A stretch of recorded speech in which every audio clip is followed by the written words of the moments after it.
আজ সকাল থেকেই বাইরে বৃষ্টি হচ্ছে। আমি এখন আমার নতুন বাড়িতেই রয়েছি, একটা নতুন শহরে মুভ করেছি। আমার সামনে এখন বেশ মেঘলা ওয়েদার, কিছুটা রোদও আছে, কিন্তু কোথাও গিয়ে আমার ভীষণ ফাঁকা লাগছে।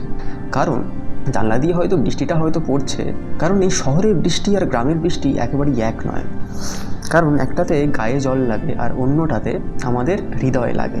দেখো, গ্রামে বৃষ্টি হলে প্রথমেই মাটির ঘ্রাণ, একটা কাদামাটির জাদু তৈরি হতো, যেটা শহরে হয় না। আমাদের গ্রামের পিছনের পুকুরটা ধুয়ে যেত বৃষ্টিতে, আর আমি ছুটে যেতাম ভিজতে, মার বারণ উপেক্ষা করে অফিসলি।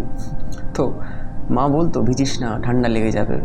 তবে সেই ঠান্ডা লাগার ভয়টা ছিল না, ছিল কাদায় লাফানোর আনন্দ, বৃষ্টিতে ভিজে ফুটবল খেলা এক্সেট্রা।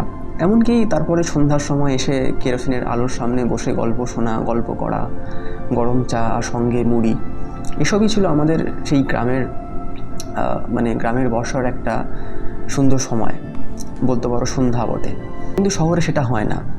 তখন গ্রামে মনে হতো বৃষ্টি হলে মনে হয় সময়টাও হয়তো বৃষ্টির সঙ্গে ভিজে গেছে। আজ আমি আমার নিজের ঘরেই বসে আছি, নতুন শহরে এসেছি।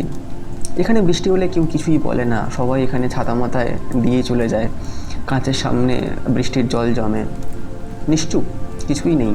আর ভিতরে থাকে একদম মুঠোফোনের আলো, কিছুই নয়।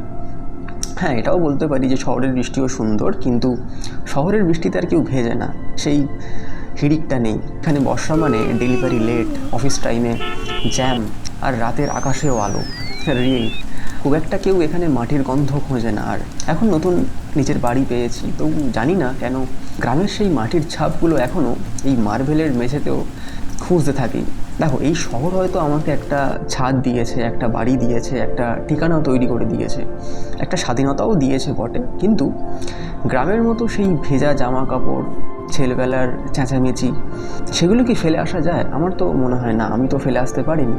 আর আজও এই মেঘলা দিনে চোখ বন্ধ করলেই সেইখানেই ফিরি।